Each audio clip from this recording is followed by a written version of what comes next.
నమస్తే, welcome to SS9 news. ముందుగా headlines. కలెక్టర్ల కాన్ఫరెన్స్ లో పాల్గొన్న ముఖ్యమంత్రి నారా చంద్రబాబు నాయుడు.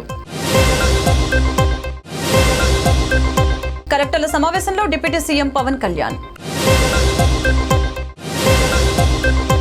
జగన్వి ఫేక్ పనులు, సాక్షివి ఫేక్ రాతలన్న లోకేష్.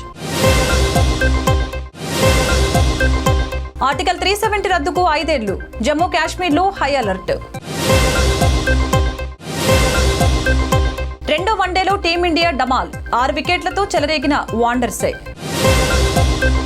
ఆంధ్రప్రదేశ్ ముఖ్యమంత్రి చంద్రబాబు నాయుడు నేడు జిల్లా కలెక్టర్ల కాన్ఫరెన్స్ లో గుడ్ న్యూస్ చెప్పే అవకాశాలు ఉన్నాయి. ఈ నెల 15వ తేదీ నుంచి సూపర్ 6 లో ఇచ్చిన హామీలు కొన్నిటిని అమలు పరిచే వీలుండటంతో దీనిపై చంద్రబాబు స్పష్టత ఇచ్చేందుకు ఛాన్స్లు ఉన్నాయని అధికార వర్గాలు తెలిపాయి. ఆగస్టు 15వ తేదీ నుంచి రాష్ట్ర వ్యాప్తంగా అన్నా క్యాంటీన్లతో పాటు మహిళలకి ఉచిత బస్సు ప్రయాణం కూడా అమలు చేయాలని చంద్రబాబు నిర్ణయించినట్లు తెలుస్తోంది. దీనికి సంబంధించిన విధి విధానాలను ఇప్పటికే ఖరారు కావడంతో నేడు కలెక్టర్ల కాన్ఫరెన్స్ లో వారికి వివరించే అవకాశాలు ఉన్నాయి. అన్నా క్యాంటీన్లను ఇప్పటికే అనేక చోట్ల ఏర్పాటు చేశారు. ఆగస్టు 15వ తేదీ నుంచి రాష్ట్ర వ్యాప్తంగా వీటిని ప్రారంభించనున్నారు. పేదలకు కడుపు నిండా భోజనం 5 రూపాయలకే పెడతామని ఎన్నికల ప్రచారంలో చంద్రబాబు చెప్పినట్లుగానే ముందుగా దానిని అమలు చేసేందుకు చంద్రబాబు సిద్ధమయ్యారు. 2047 గవర్నమెంట్ ఆఫ్ ఇండియా ఒక విజన్ డాక్యుమెంట్ తయారు చేశారు. మనం కూడా పేరు ఏం పెట్టాలని ఆలోచిస్తున్నాం. వికసిత ఆంధ్రప్రదేశ్ లేకపోతే ఇంతకుముందు స్వర్ణ ఆంధ్రప్రదేశ్ పెట్టాం. ఏదైనా సరే అక్టోబర్ 2వ తారీఖున మన విజన్ డాక్యుమెంట్ మనం రిలీజ్ చేస్తున్నాం. మీతో ఆ నీతి ఆయోగ్ వాళ్ళందరూ కూడా వచ్చి మాట్లాడతారు. దీన్ని మీరు కూడా ఒక ఇది తయారు చేసుకోవాలి. డిస్ట్రిక్ట్ విజన్ డాక్యుమెంట్ తయారు చేయాలి. For ever it will be remembered. I'm telling you, నేను 25-30 ఏళ్ల ముందు తయారు చేసినటువంటి విజన్ 2020 అందరూ ఎగతాళి చేశారు. దేశంలో first time we have done that experiment. Today everybody is talking about vision. ఇప్పుడు మీరు చేసే విజన్ 2047 ఆ డిస్ట్రిక్ట్ కి మీకు ఎప్పటికీ సాటిస్ఫాక్షన్ ఉండేట్టుగా, ప్రొఫెషనల్ సాటిస్ఫాక్షన్ ఉండేగా ఉంటుంది. కాబట్టి మీరు దీన్ని తయారు చేయడంలో ముందు ఉండాలి. సెప్టెంబర్ 20కి 100 రోజులు అవుతుంది. 100 రోజులు నేను టార్గెట్ పెట్టుకున్నాం. అందరూ కూడా 100 రోజులు ఏం చేయబోతున్నారు మీరు కూడా చేస్తున్నారు. ఇప్పటికే మేము ఒక 5 సిగ్నేచర్లు పెట్టాం. ఇప్పుడే ఎక్స్ప్లెయిన్ చేశారు. 7 వైట్ పేపర్స్ రిలీజ్ చేశాం. రైట్ మ్యాన్ రైట్ ప్లేస్ లో పెట్టడానికి ప్రయత్నం చేశాం. ఎవరన్నా తప్పులు చేసిన వాళ్ళు తప్ప మిగిలిన వాళ్ళందరినీ రైట్ మ్యాన్ రైట్ ప్లేస్ లో పెట్టడానికి ఒక కలెక్టర్సే కాదు, ఆఫీసర్లే కాదు, కడకు మంత్రులు కూడా మేము వీలైనంత వరకు మా మంత్రివర్గాన్ని కూడా దాన్ని ఎస్టాబ్లిష్ చేసుకున్నాం. మెరిట్కి ప్రాధాన్యత ఇచ్చి మేము సూపర్ 6 హామీలు ఇచ్చాం. దానికి కమిట్ అయి ఉన్నాం. ఈ నెల మళ్లీ అన్నా క్యాంటీన్ 15 ఓపెన్ చేస్తున్నాం. మిగిలినటన్నీ కూడా ఉండే ప్రత్యేకమైన పరిస్థితుల దృష్ట్యా ఎక్కడికక్కడ ఎప్పుడెప్పుడు ఏ కార్యక్రమం చేయాలనో వీళ్ళని తొందరగా ఆ కార్యక్రమాలు చేయడానికి కూడా ముందుకు పోతున్నాం. ఎన్నికల మేనిఫెస్టో అందరి దగ్గర ఉంటుంది. ఫైనాన్షియల్ ఉన్నాయి, నాన్ ఫైనాన్షియల్ ఉన్నాయి. నాన్ ఫైనాన్షియల్ అన్ని కంప్లీట్ చేయాల్సిన బాధ్యత యంత్రాంగం పైన ఉంది. అది కూడా మీరు గుర్తుపెట్టుకోవాల్సిందిగా నేను కోరుతున్నా. మీరు కలెక్టర్స్ అనేవాళ్ళు ఓన్లీ ఆఫీస్ లో కూర్చోవడం కాదు, ఫీల్డ్ విజిట్స్ ఉండాలి, రిమోట్ ఏరియాలో ఉండాలి, వెళ్ళాలి. అది ఎప్పుడు తర్వాత కూడా భావితరాలు మాట్లాడుకుంటారు. పలానప్పుడు పలానా కలెక్టర్ మా ఊరికి వచ్చారు అనేది దే విల్ రీకలెక్ట్. అయితే అదే పనిగా మీరు 2 బ్యాలెన్సింగ్ ఉండాలి. మళ్ళీ నేను ఊర్లే తిరుగుతానంటే కూడా ప్రాబ్లం వస్తుంది. కానీ ఫస్ట్ హ్యాండ్ ఇన్ఫర్మేషన్ క్షేత్రస్థాయిలో ఏం జరుగుతుందో తెలుసుకోవాలంటే మీరు వెళ్లాల్సిన అవసరం ఉంది. ఇది కూడా మీరు గుర్తుపెట్టుకోవాల్సిందిగా నేను కోరుతున్నా. అసెంబ్లీ ఎన్నికల్లో భారీ విజయం సాధించిన కూటమి అధికారంలోకి వచ్చింది. ఈ క్రమంలోనే గత ప్రభుత్వం చేసిన విధ్వంసం వలన రాష్ట్రం తీవ్రంగా నష్టపోయిందని, రాష్ట్రంలో పాలన వ్యవస్థ దారుణంగా తయారైందని డిప్యూటీ సీఎం పవన్ కళ్యాణ్ సోమవారం కలెక్టర్ల సమావేశంలో తెలిపారు. ఈ సందర్భంగా ఆయన మాట్లాడారు. గత ప్రభుత్వం IAS, IPS వ్యవస్థని కీలు బొమ్మలుగా మార్చింది. దీంతో అన్ని వ్యవస్థలు దారుణంగా పతనమయ్యాయి. వాటిని తిరిగి పటిష్టం చేయాలని, అందుకోసం అధికారులు వేగంగా నిజాయితీగా పనిచేయాలని సూచించారు. రాష్ట్రంలో IAS, IPS అధికారులకి ప్రభుత్వం నుంచి సంపూర్ణ స్వేచ్ఛ ఉంటుంది.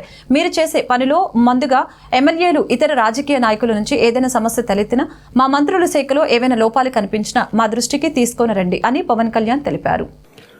ఈ పరిస్థితికి రావడానికి మేమందరం కూడా చాలా నలిగి వచ్చాం. వ్యక్తిగతంగా మా మీద దాడులు కానీ, తిట్లు కానీ, ఇంక్లూడింగ్ గత ప్రభుత్వం నుంచి మాకు థ్రెట్స్ కానీ, ఇంక్లూడింగ్ కుటుంబ సభ్యుల మీద దాడులు కానీ, ఇవన్నీ అనుభవించి వచ్చామంటే, ఇంత భరించి మేము ఎందుకు వచ్చామంటే వ్యవస్థల్ని బతికించాలనే చెప్పు. గత ప్రభుత్వం కళ్ళ ముందే మీలాగా చదువుకొని సివిల్ సర్వీసెస్లోకి వచ్చి మీరు ఎంత కష్టపడి ఐఏఎస్లు చదివి ఉన్నాలో, ఎంత పోటీ పడి లక్షలాది మంది పోటీ పడితే a handful of collectors would come out and emerge out. అలాంటి ఒక ఇమినెంట్ వ్యవస్థని, బలోపేతమైన వ్యవస్థని గత ప్రభుత్వం దాన్ని ఒక ఆటబొమ్మలా చేయడం మా అందరికీ చాలా బాధ కలిగించింది. మేమందరం కూడా దేనికి బయటకు వచ్చామంటే ఈ వ్యవస్థని బలోపేతం చేయాలి, వ్యవస్థని బలహీనం చేస్తారని చెప్పి at the cost of our life దెబ్బలు తిని, ఒకవేళ మేము రాకపోయినా కానీ ప్రజాక్షేత్రంలో నిలబడి ఈ వ్యవస్థని బలోపేతం చేయాలని ఉద్దేశంతో ఇక్కడికి వచ్చాం.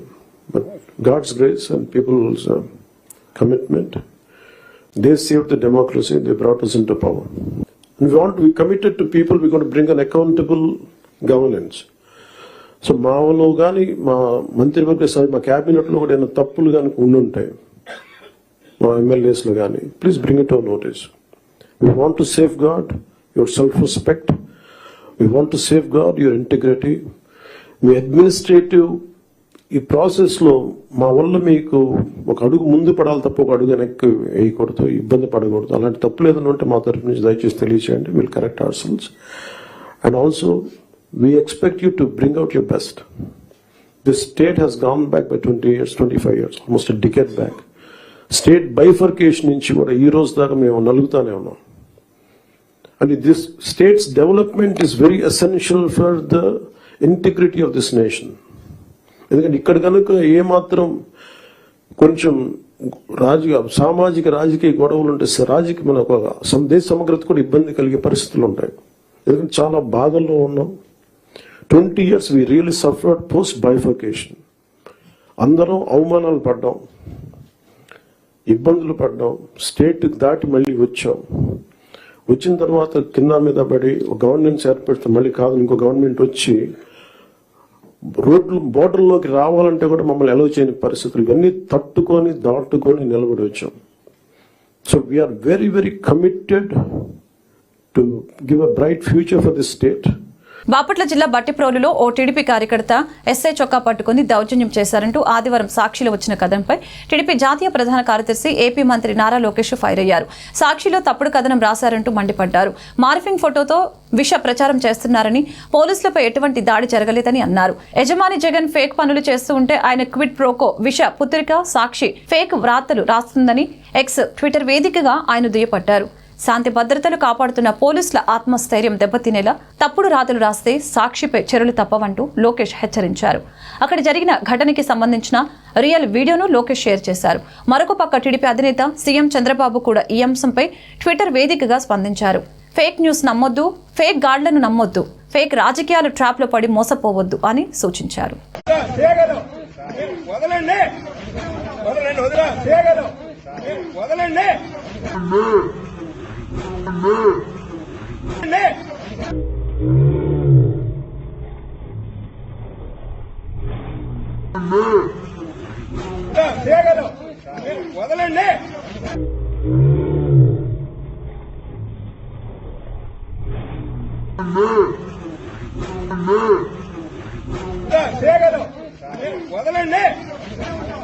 జమ్మూ కాశ్మీర్ కి స్వయం ప్రతిపత్తి కల్పించే ఆర్టికల్ 370ని కేంద్ర ప్రభుత్వం రద్దు చేసి నేటికి 5 ఏళ్లు పూర్తయిన సందర్భంగా కేంద్రం అప్రమత్తమైంది.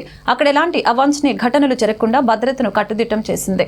లోయలో ఇటీవల ఉగ్రవాదులు చెలరేగిపోతున్న నేపథ్యంలో భద్రతా దళాలను కేంద్రం అలర్ట్ చేసింది.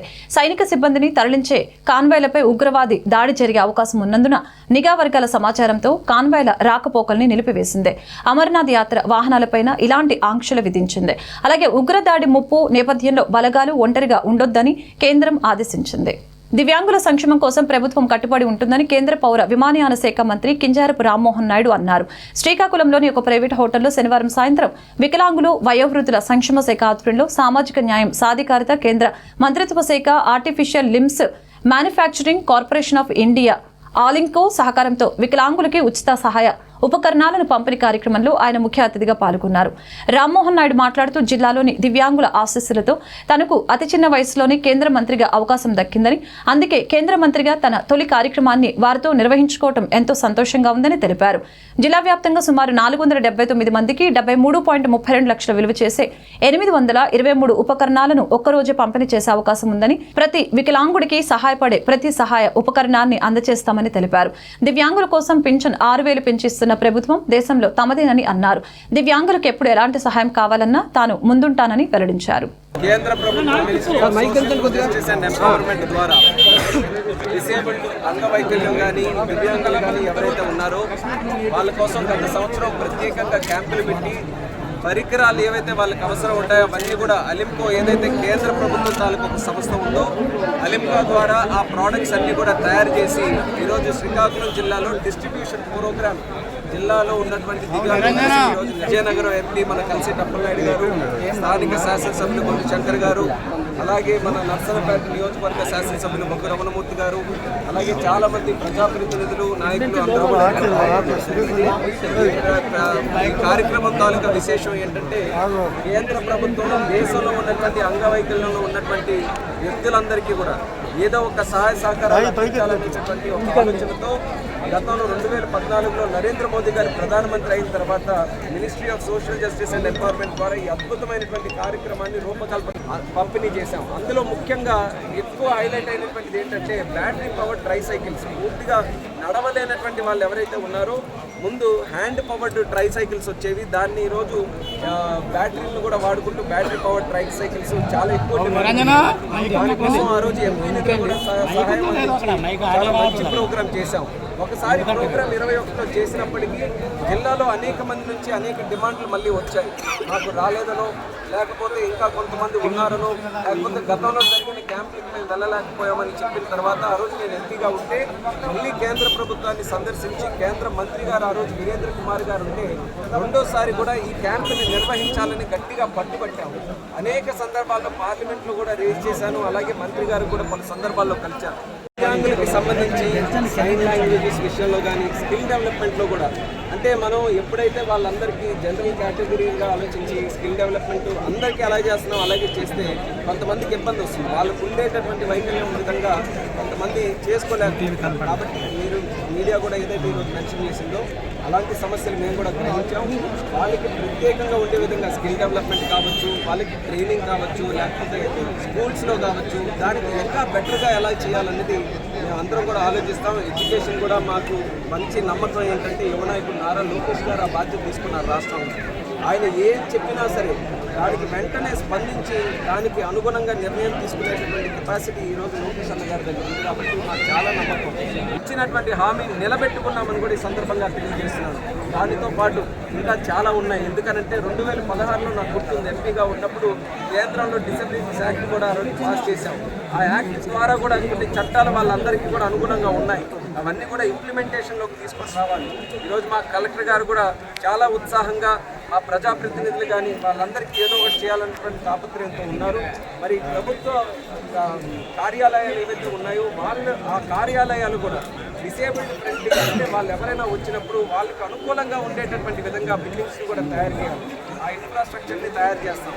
బస్సులు కూడా యాక్సెస్ చేసుకునే విధంగా, అసలు నడవలేనటువంటి వారికి బస్సు ఎక్కాలంటే చాలా ఇబ్బందిగా ఉంటుంది. ఆ బస్సు ఎక్కలేక ట్యాక్సీల్లోనో లేకపోతే ఆటోలకో అదనంగా ఖర్చు పెట్టి ఎక్కడెక్కడికో వెళ్తున్నారు. కాబట్టి బస్సులు కూడా డిసేబుల్డ్ ఫ్రెండ్లీగా మనం తయారు చేయాలి. వీటన్నిటితో పాటు ఒక వినూత్నంగా ఈ శ్రీకాకుళం జిల్లాలో ఒక పద్ధతి మనం స్టార్ట్ చేయబోతున్నాం. కలెక్టర్ గారు కూడా దానికి అంగీకరించారు. ప్రతి నెల ఎలాగైతే గ్రీవెన్స్ ప్రతి సోమవారం కూడా ప్రభుత్వ అధికారులందరూ కూడా అటెండ్ అవుతారో ప్రతి నెల కూడా నెలలో ఒక రోజు ఒక పూట కేవలం దివ్యాంగుల కోసమే ఒక గ్రీవెన్స్ సెల్ పెట్టి జిల్లాలో ఎక్కడి నుంచి వచ్చినా సరే గ్రీవెన్స్ సెల్ వాళ్ళ కోసమే, వాళ్ళ సమస్యల కోసమే, వాళ్ళకి అనుకూలంగా ఉండేటటువంటి విధంగా ఏర్పాట్లన్నీ కూడా చేసి దివ్యాంగుల తాలూకా సమస్యలు వినాలి, అవి పరిష్కరించాలి. అది శ్రీకాకుళం జిల్లాలో ఈరోజు ఈ కార్యక్రమం ద్వారా ఒక వినూత్న నిర్ణయం మేము తీసుకోవడం జరిగింది. అది వీలైనంత త్వరగా మేము అమలు చేస్తాం. ఆ అమలు చేసిన విధానంలో ఖచ్చితంగా వాళ్ళకు ఉండేటటువంటి సమస్యలు ఎంతో కొంత పరిష్కరించగలమనే నమ్మకం మాకుంది. కాబట్టి ఆ ఇనిషియేటివ్ని భవిష్యత్తులో మేము ముందుకు నడిపిస్తాం. కేంద్ర ప్రభుత్వం చాలా సహకరిస్తుంది. కోడూరు ప్రధాన సెంటర్లో జనసేన, తెలుగుదేశం, బీజేపీ పార్టీల నాయకుల ఆధ్వర్యంలో పేదల పెన్నిధి దివిసీమ గాంధీ మండలి వెంకట కృష్ణారావు 99వ జయంతి వేడుకల్ని ఆదివారం ఘనంగా నిర్వహించారు. ఈ కార్యక్రమంలో భాగంగా భారీ గజమాలను మండల వెంకట కృష్ణారావు విగ్రహానికి వేసి ఘనంగా నివాళులర్పించడం జరిగింది. అనంతరం కోడూరులో ఉన్న నిరాశ్రయులకు నూతన వస్త్రాలు అందజేశారు. ప్రధాన సెంటర్లో మండలి వెంకట కృష్ణారావు జయంతి సందర్భంగా వాహనదారులకు మిఠాయిలు పంపిణీ చేశారు. ఏలూరు జిల్లా పోలీసు యంత్రాంగం నకిలీ కరెన్సీ ముఠా ఆట కట్టించింది. ఏలూరు 108 అంబులెన్స్ లో టెక్నీషియన్స్ గా 4 సంవత్సరాల నుంచి పనిచేస్తున్నట్లు తెలిపారు. తనకి ఒక వ్యక్తి ఫోన్ చేసి వారి వద్ద సుమారు 44 లక్షల రూపాయలు భారీ అమౌంట్ ఉన్నట్లు, మీరు నాకు 10 లక్షల రూపాయలు ఇస్తే 44 మీకు ఇస్తానని ఆశ చూపించినట్లు చెప్పారు. నేను వారి చేతిలో మోసపోతున్న విషయాన్ని గ్రహించి ఏలూరు 3 టౌన్ పోలీసు వారికి సమాచారం అందించగా వారు ముద్దాయిలను అదుపులోకి తీసుకున్నారని చెప్పారు. ఈ కేసులో 94 కట్టలు 47 లక్షల రూపాయల కట్టకి 100 రూపాయల చొప్పున 500 రూపాయలు నకిలీ కరెన్సీ స్వాధీనం చేసుకున్నట్లు, ముద్దాయిల వద్ద నుంచి ఒక సెల్ ఫోన్ స్వాధీనం చేసుకున్నట్లు తెలిపారు. ఈ కేసులో ఫిర్యాదు అందుకున్న వెంటనే ముద్దాయిల అరెస్టులో ప్రతిభ కనపరిచిన ఏలూరు 3 టౌన్ ఇన్స్పెక్టర్ కాగిత శ్రీనివాసరావు గారిని, Eluru CCS inspector CH Muralikrishna గారిని, వారి సిబ్బందిని జిల్లా ఎస్పీ అభినందించారు. CCS police 3 town police station inspector గారు, సిసిఎస్ ఇన్స్పెక్టర్ ఒక మంచి గుడ్ వర్క్ చేసి ఈ బారిష్ మనీ అని చెప్పి ఈ దొంగ నోట్లు మీ చలామణికి తీసుకొచ్చి ఆ దొంగ నోట్లు ఇస్తాము, 10 లక్షలు దొంగ నోట్లు ఇస్తే మీకు ఎక్కువ మనీ, ఇంకా ఎక్కువ ఒక 40 లక్షలు 40 లక్షల దాకా ఎక్కువ ఇంకా అధిక డబ్బు మీకు ఇస్తామని ఒక ఆశ పెట్టి ప్రజల్ని మోసం చేసే ఒక ముఠాన్ని పట్టుకోవడం జరిగింది. దాని సందర్భంగా ఒక 2 వ్యక్తుల్ని, మెయిన్ సూత్రధారులు, ముఖ్యంగా పాల్పంచుకున్న వాళ్ళ ఇద్దరిని కూడా అరెస్ట్ చేయడం జరిగింది. ఆ కేసులో ఇంకొక వ్యక్తి కూడా ఉన్నారు. అతన్ని కూడా త్వరలోనే పట్టుకొని ఇంకా ఈ దొంగ నోట్లు ఇవన్నీ ఎక్కడ ముద్రిస్తున్నారు, ఈ ఐడియాలు వీళ్ళకి ఎలా వస్తున్నాయి అనేది కూడా త్వరలో ఛేదించడం జరుగుతుంది. ఈ 44 లక్షల కల్లా బండిల్స్ చూడొచ్చు. వీళ్ళు ఎలా చేస్తున్నారంటే ఈ కిడ్ మన్ కొంచెం నోట్స్ని యాజ్ రియలిస్టిక్ యాజ్ పాసిబుల్ తయారు చేసి ఈ నోట్లని మీకు ఒకసారి చూపించి, ఈ నోట్లని మాకు ఉపయోగం లేదు, మేము ఉపయోగం చేసుకోలేము, లేకపోతే ఫలానా ఇంకొక కారణం చెప్పేసి ఈ 10 లక్షలు మీరు తీసుకోండి, 44 లక్షలు 50 లక్షలు మీరు తీసుకోండి, మాకు ఒక 3 లక్షలు ఇస్తే చాలు, ఈ డబ్బు మాకు ఉపయోగపడదు, మీకైతే ఉపయోగపడవచ్చు అని రకరకాల కారణాలు చెప్తారన్నమాట. ఈ ప్రజలు ఆ మాయ మాటలకి నమ్మేసి ఈ ఉచితంగా డబ్బు వస్తుంది కదా, అది ఎయిదర్ ఇప్పుడు మనం చూస్తే సైబర్ క్రైమ్ చూసినా ఏది చూసినా అన్నిట్లో ఇదే కనబడుతుంది, ఆశ. మీకు చాలా మందికి టీవీలో యాడ్స్ కూడా చెప్తుంటారు, అది గుర్తుపెట్టుకోవాలి. డబ్బులు ఎక్కడ ఊరికినే రావు. ఎవరైనా మీకు డబ్బులు ఊరికే ఇస్తున్నారంటే ఖచ్చితంగా అనుమానం చేయండి. ఇది రకరకాల ఆశ ద్వారా కావచ్చు, వాళ్ళ ఫైనాన్షియల్ ప్రాబ్లమ్స్ ద్వారా కావచ్చు. ఏదైనా డబ్బు ఊరికే వస్తుందంటే ఆశపడి ఉన్న డబ్బు కూడా పోగొట్టుకుంటున్నారు. ఇట్లాంటి వ్యక్తులు ఎవరైనా ఉన్నా కూడా మిమ్మల్ని ఏదైనా మోసం చేస్తున్నారంటే మోసపోకుండా ఉండడం కూడా ఒకటే మీ బాధ్యత కాదు. ఇట్లాంటి వ్యక్తులు ఎవరైనా మోసం చేస్తున్నారంటే ఇమ్మీడియట్లీ పోలీసుల దృష్టికి తీసుకురావడము, ఈ మన కంట్రోల్ రూమ్కి చెప్పడము కూడా మీ బాధ్యత. ఈ కేసులో కూడా వాళ్ళు వెంబటే పోలీసులకి సంప్రదించడం బట్టి అట్లీస్ట్ వాళ్ళ 3 లక్షల అమౌంట్ కూడా రికవర్ చేయడం జరిగింది. ఇట్లాంటి మోసాల బారిన పడద్దు. ఇది ఒకటే కాదు, రకరకాల మోసాలు చేస్తారు. మనం చూసుంటాము ఈ రైస్ పుల్లింగ్ గ్యాంగ్స్ అని. ఈ మధ్య కొన్ని వీడియోలు కూడా వస్తున్నాయి, ఎక్కడో వేరే వేరే ప్రాంతాల్లో వజ్రాలు దొరుకుతున్నాయి అని చెప్పి. ఈ రకరకాల మోసాలు జరుగుతూ ఉంటాయి. అవి యూట్యూబ్లో కూడా మీరు వీడియోస్లో చూడొచ్చు. కాబట్టి ప్రజలకు ఒకటే విజ్ఞప్తి మన పోలీసుల దగ్గర నుంచి, డబ్బుకు ఆశపడద్దు, ఏది ఊరికే రాదు. ఏదైనా ఫ్రీగా ఇస్తున్నారంటే ఖచ్చితంగా దాని గురించి పోలీసులకి కంప్లైంట్ చేయండి. మీ ట్రేడింగ్ స్కామ్స్ అని, మీరు షేర్ మార్కెట్లో పెడితే మీకు ఎక్కువ డబ్బులు వస్తాయని, బిట్ కాయిన్ పెడితే డబ్బులు వస్తాయని చెప్పి ఇది ఒకటి. ఇంకొకటి భయం. మీకు ఒక వీడియో కాల్ చేసి, లేకపోతే మీ ఫోటోను ఒకటి మార్ఫింగ్ చేసి, లేకపోతే మీకు ఫలానా ఇబ్బంది పెడతామని చెప్పి భయంని కూడా క్యాష్ చేసుకొని ఇట్లాంటి మోసాలు జరుగుతున్నాయి. కాబట్టి అట్లాంటివి ఏదైనా ఇష్యూస్ ఉన్నా కూడా మీరు భయపడి దాచిపెట్టుకోవద్దు. మీ పోలీసులకి సమాచారం ఇవ్వండి. మనకు ఒక కంట్రోల్ రూమ్ స్పెషల్గా ఒక వాట్సాప్ నెంబర్ కూడా పెట్టడం జరిగింది. మీ వివరాలు కూడా కాన్ఫిడెన్షియల్గా ఉంచుతాము. ఖచ్చితంగా మీ పోగొట్టుకున్న మనీ కానీ ఎవడైతే అలాంటి పర్పెట్రేటర్ ఉన్నారో వాళ్ళని కూడా పట్టుకోవడం కానీ జరుగుతుంది. ఇంత మంచి వర్క్ చేసినందుకు నేను సిసిఎస్ ఇన్స్పెక్టర్ గారికి, తర్వాత మన 3 టౌన్ ఇన్స్పెక్టర్కి, తర్వాత వాళ్ళకి సహకరించిన పోలీస్ సిబ్బందికి కూడా ప్రత్యేకంగా నేను అభినందనలు తెలుపుతున్నాను. Thank you. తిరుమలలో భక్తుల రద్దీ సాధారణంగా ఉంది. నేడు శ్రీవారి సర్వదర్శనానికి భక్తులు ప్రజెంట్ డైరెక్ట్ లైన్ లో వేచి ఉన్నారు. టోకెన్ లేని భక్తులకి శ్రీవారి సర్వదర్శనానికి 6 గంటల సమయం పడుతోంది. శ్రీవారికి 75,356 మంది భక్తులు దర్శించుకుని మొక్కులు చెల్లించుకున్నారు. 21,815 మంది భక్తులు స్వామివారికి తలనీలాలు సమర్పించారు. నిన్న శ్రీవారి హుండీ ఆదాయం 3.90 కోట్ల రూపాయలు వచ్చినట్లు టీటీడీ వెల్లడించింది. బంగారం ధరలు స్థిరంగా ఉన్నాయి. దేశ రాజధాని ఢిల్లీలో 22 క్యారెట్ల 10 గ్రాముల బంగారం ధర 64,850 రూపాయలు ఉండగా 24 క్యారెట్ల 10 గ్రాముల బంగారం ధర 70,730 రూపాయలుగా ఉంది. హైదరాబాద్, విజయవాడలో 22 క్యారెట్ల 10 గ్రాముల బంగారం ధర 64,700 రూపాయలు ఉండగా 24 క్యారెట్ల ధర 70,580 రూపాయలుగా ఉంది. వెండి ధరలు స్వల్పంగా పెరిగాయి. ఢిల్లీలో కిలో వెండి ధర 85,700 రూపాయలు ఉంది. హైదరాబాద్, విజయవాడలో కిలో వెండి ధర 91,000 రూపాయల వద్ద కొనసాగుతుంది.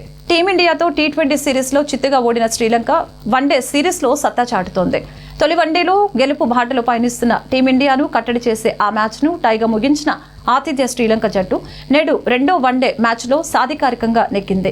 టీమిండియాను 32 పరుగుల తేడాతో ఓడించింది. శ్రీలంక లెగ్ స్పిన్నర్ జెఫ్రీ వాండర్సే 6 వికెట్లు తీసి భారత్ను దెబ్బతీశాడు. కొలంబోలో జరిగిన ఈ పోరులో టాస్ గెలిచి మొదట బ్యాటింగ్ చేసిన శ్రీలంక జట్టు నిర్ణీత 50 ఓవర్లలో 9 వికెట్లకు 240 పరుగులు చేసింది. అనంతరం 241 పరుగులు లక్ష్య ఛేదనతో టీమిండియా 42.2 ఓవర్లలో 208 పరుగులకి ఆలౌట్ అయింది. వార్తలు ముగించే ముందు హెడ్లైన్స్ మరొకసారి. కలెక్టర్ల కాన్ఫరెన్స్ లో పాల్గొన్న ముఖ్యమంత్రి నారా చంద్రబాబు నాయుడు. కలెక్టర్ల సమావేశంలో డిప్యూటీ సీఎం పవన్ కళ్యాణ్. జగన్వి ఫేక్ పనులు, సాక్షివి ఫేక్ రాతలన్న లోకేష్. ఆర్టికల్ 370 రద్దుకు 5 ఏళ్లు, జమ్మూ కాశ్మీర్లో హై అలర్ట్. రెండో వన్డేలో టీమిండియా డమాల్, 6 వికెట్లతో చెలరేగిన వాండర్సే.